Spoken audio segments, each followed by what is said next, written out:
Have you ever found yourself stuck trying to define a method in a generic class, only to realize it's not as straightforward as it seems? If that's you, you're in the right place. Today, we're diving into how to limit methods in generic classes to specific types in C#. I totally get it. It can be really frustrating when you think you've got the right code, but it just feels off. You're not alone in this struggle. Many developers face similar challenges when working with generics.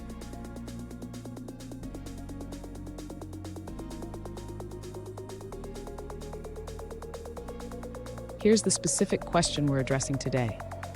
One user asked, how can I define a method in a generic class that is limited to a specific type? They shared some code that works, but feels like a code smell. Sound familiar? Let's explore this together. So what's the issue here? The user is trying to enforce type constraints in a generic method, which can be tricky. We'll break down their approach and see how we can improve it. And stick around. At the end, I'll share a neat trick that can simplify your generics and make your code cleaner. To define a method in a generic class that is limited to a specific type, the user should start by creating an interface. This interface will ensure that any type used with the generic class has an ID property. Next, the user can define the generic class. In this class, they will declare a method that retrieves an object by its ID. This method will be constrained to types that implement the IHasID interface.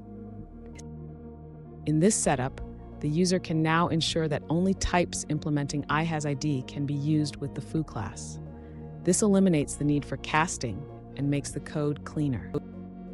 Finally, the user can test their implementation by creating instances of classes that implement IHasID and adding them to the foo class.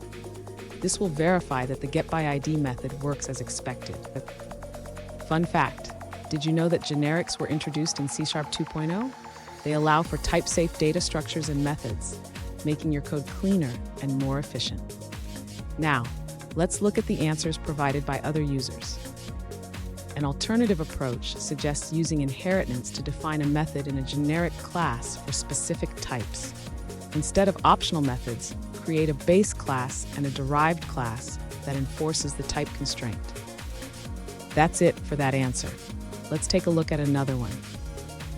An alternative approach suggested by another user involves adding multiple constraints to the generic method.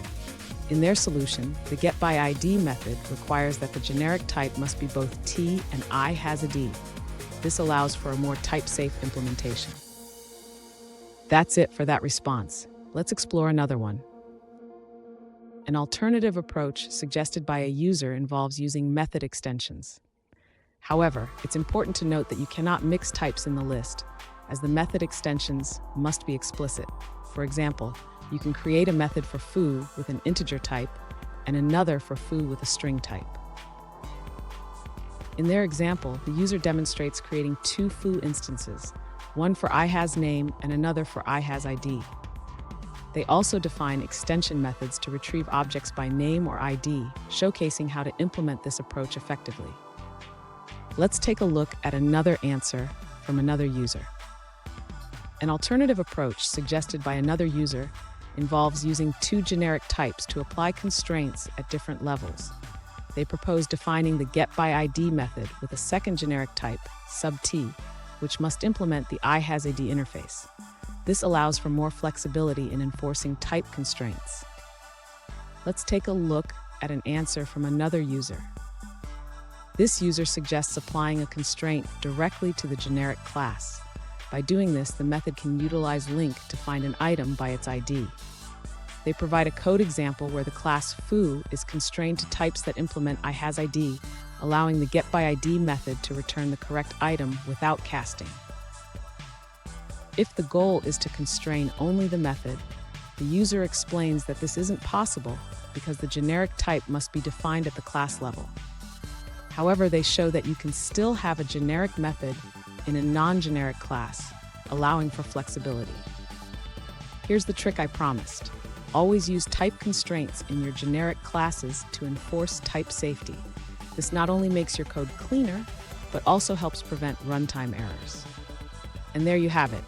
By using type constraints, You can define methods in generic classes that are limited to specific types. If you found this helpful, hit that subscribe button for more coding tips, and don't miss our next video where we tackle another common coding challenge.